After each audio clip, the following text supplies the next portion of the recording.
So we'll do a little daylight walkthrough, and then we'll come back out and we'll take a look at this when it's dark.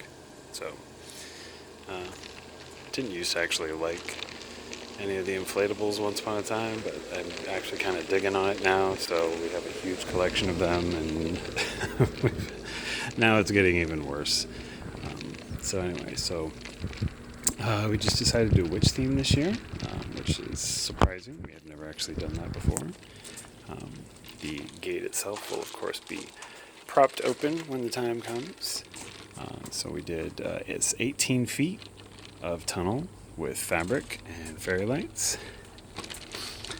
Some of the fairy lights are on, but of course we ran out, so we did 118 feet, or 108 feet of fairy lights and cobwebs and vines.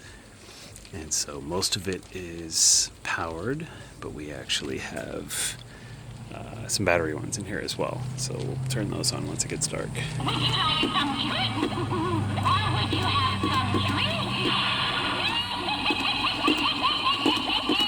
So we got our fairly pedestrian cemetery, which actually I wasn't even going to do this year, and we decided to go ahead and throw it together. The Poison Pavilion recycled into the Drink Up Witches Bar, which is not an uncommon thing for us. Going to be keeping it pretty simple. Just some basic libations, some bourbon, some rum, some vodka, some gin, and of course we're going to be doing a witch's brew, which will be made with Fireball whiskey and cider and sparkling wine and some cranberry juices. Usual beer, etc., etc., etc. A bazillion friggin' lanterns. Our non-fired, non-bubbling cauldron, which will of course be all lit up when the time comes. And I guess we'll step back really quick. So we always have to cover the shed because that is kind of an unsightly mess. We wanted to do something fun with the barbecue pit, but we really weren't sure what we could do to pull it off. So we left that be. And then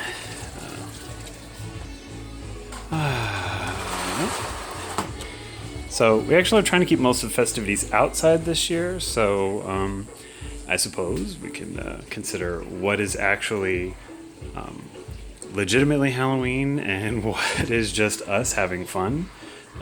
I'll give you a hint. That tree is definitely not there most of the time. I will knock it off every time I showed up. But handful of our final prep items as we get things a little messy. Continue with our witch theme.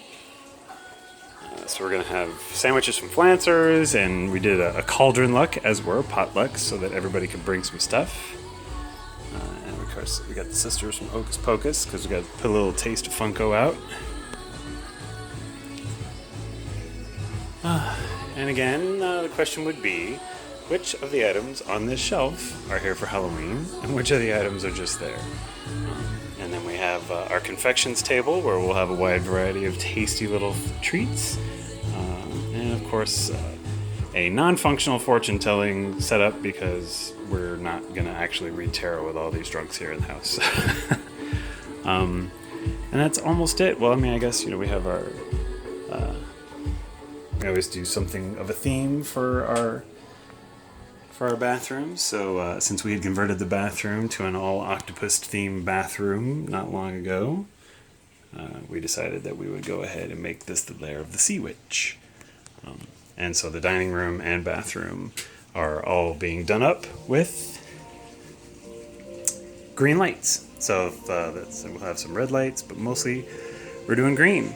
And then we're actually going to close off the entirety of the living room. So you are going to basically be curtained off. And so this is it. So we're just keeping it simple. Not let people run around. We got to hide our baby girl upstairs. And that's it. So next time we time on, it's going to be sundown. We're going to get a good look at everything lit up.